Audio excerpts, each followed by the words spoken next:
In the heart of the endless Eurasian steppes, where the wind whispers secrets of forgotten empires, lies the story of a people who defied the boundaries of civilization. The Scythians, nomadic warriors, master horsemen, and artisans of unparalleled skill.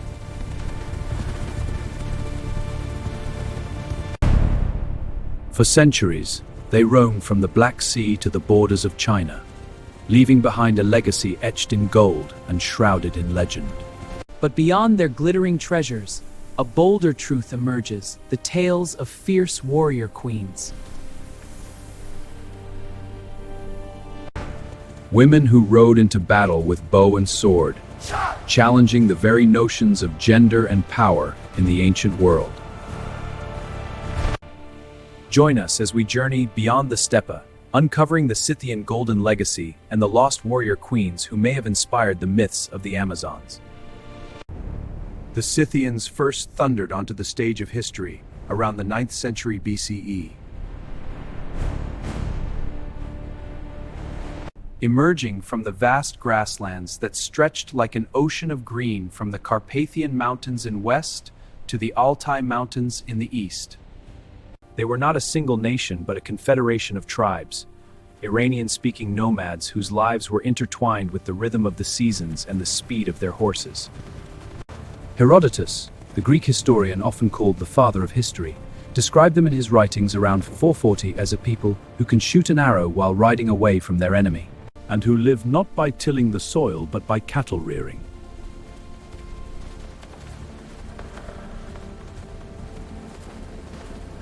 Imagine a world without cities, without walls.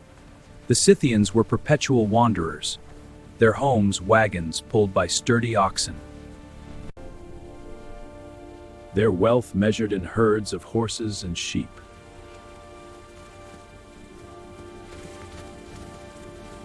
They mastered the composite bow, a weapon so powerful it could pierce armor from afar.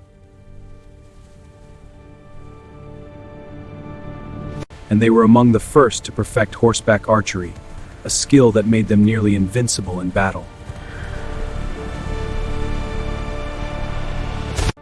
Their society was hierarchical, with kings and nobles at the top, supported by a warrior class that included both men and women. Yes, women fighting alongside their brothers, husbands, and sons. For our family set in charge! We stand together! Push forward, do not falter! But what truly sets the Scythians apart is their art, a dazzling fusion of realism and fantasy known as the animal style. This wasn't mere decoration, it was a worldview captured in metal, where predators locked in eternal combat symbolized the brutal beauty of the steppe life. And at the heart of this artistic legacy lies gold, tons of it, buried in royal tombs, waiting to be rediscovered. Our story of discovery begins in the frozen depths of Siberia, where the permafrost has preserved secrets for millennia. In 1929, Soviet archaeologists unearthed the Pazyryk burials in the Altai Mountains, 5 massive kurgans or burial mounds dating back to the 5th century BCE. What they found inside was nothing short of astonishing, mummified bodies tattooed with intricate designs. Felt carpets depicting mythical battles, and wooden chariots intact after 200 years. But the real treasure was the gold. Golden plaques sewn onto clothing, depicting eagles clutching deer in their talons. Golden combs shaped like battling warriors, even golden headdresses adorned with mythical creatures.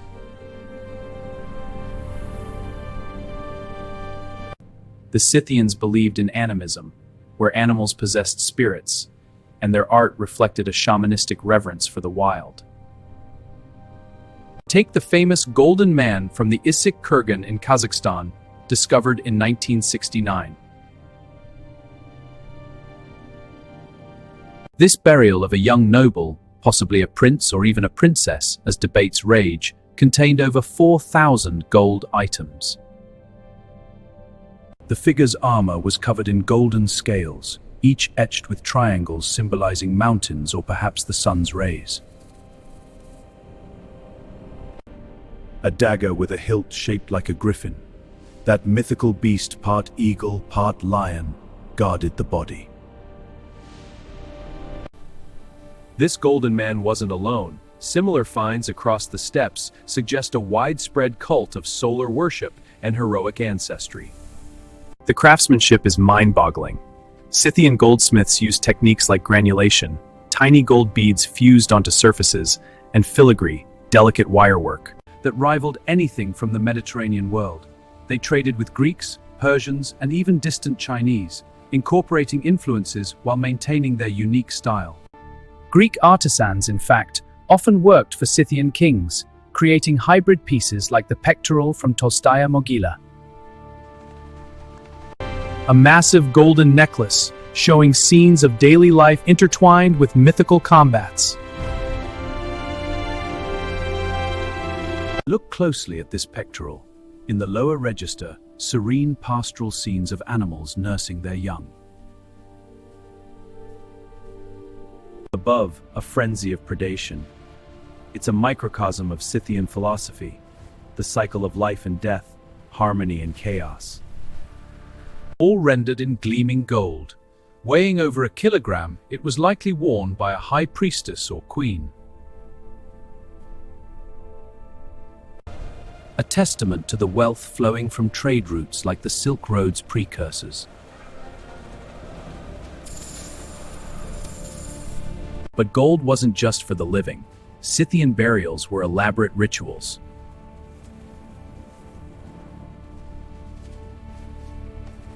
Herodotus tells us they embalmed their kings, paraded the body across the steppes for 40 days.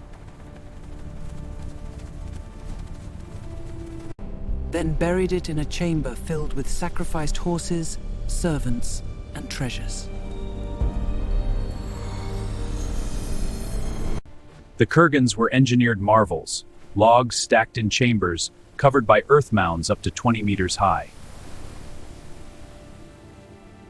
In the Black Sea region, sites like Kuloba yielded golden vessels depicting Scythians in Greek-style symposia. Drinking from rhytons, horn-shaped cups ending in animal heads. One particularly stunning find is the deer plaque from the Kostromskaya kurgan, a golden stag curled in a fetal position. Its antlers branching like a tree of life. This motif appears repeatedly, suggesting the deer as a sacred animal. Perhaps linked to rebirth or the shaman's journey to the spirit world.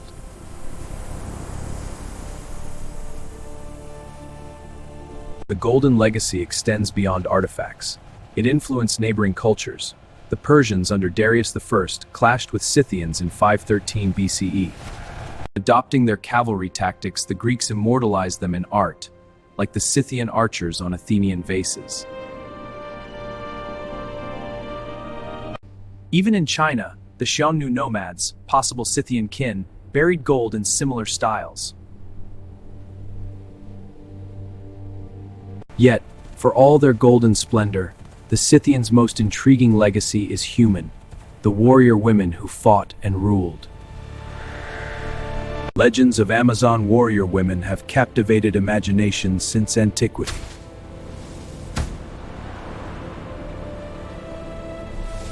Homer spoke of them in the Iliad. Herodotus claimed they lived near the Scythians.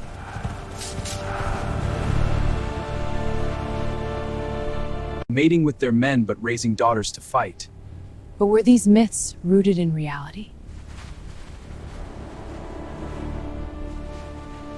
Modern archaeology says yes, the lost warrior queens of the Scythians were no fiction. This golden torque confirms it. The queens And the weapons show they power. This is solid proof they were real. Excavations in the Pokrovka region of Kazakhstan revealed female burials equipped with weapons. Look here, a sword and arrowheads with a female skeleton. This changes our view of their society. Excavations in the Pokrovka region of Kazakhstan revealed female burials equipped with weapons. Look here, a sword and arrowheads with a female skeleton. This changes our view of their society. Excavations in the Pokrovka region of Kazakhstan revealed female burials equipped with weapons. Look here, a sword and arrowheads with a female skeleton. This changes our view of their society. Iron daggers, arrowheads, and even battle axes.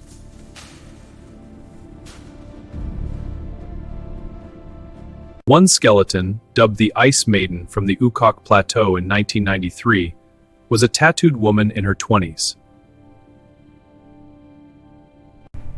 Buried with 6 horses, her skin bore tattoos of deer and mythical beasts, mirroring male warriors. Analysis showed bowed legs from a lifetime on horseback and wounds consistent with combat.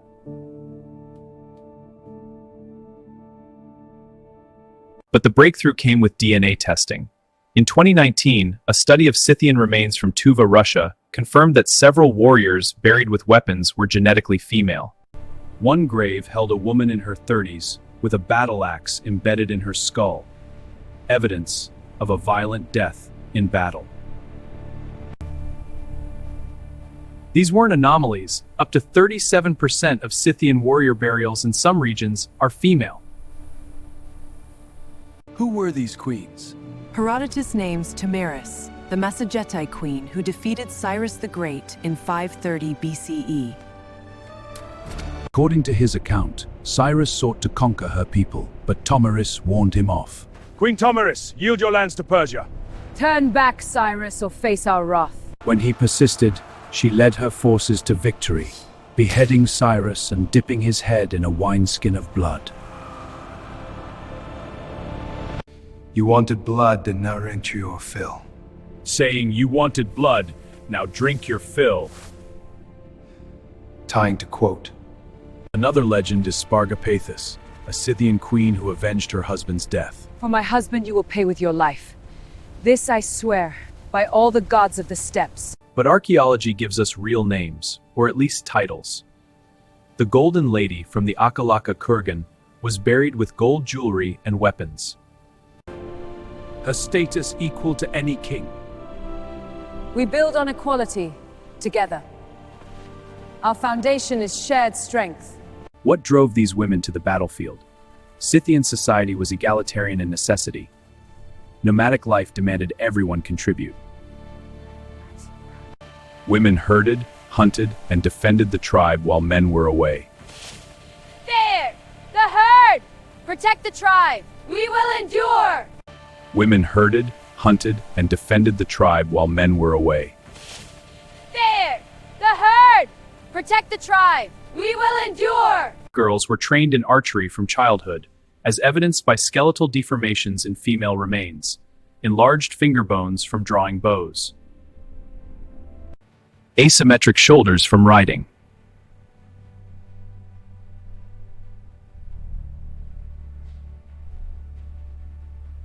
Their armor was practical, scale mail of bronze or iron, leather helmets adorned with gold. Weapons included the akinakes, a short sword for close combat, and the goritos, a combined bowcase and quiver. Some women may have undergone ritual mastectomy, as Hippocrates claimed of Amazons, though archaeology hasn't confirmed this. As we gaze upon their golden relics,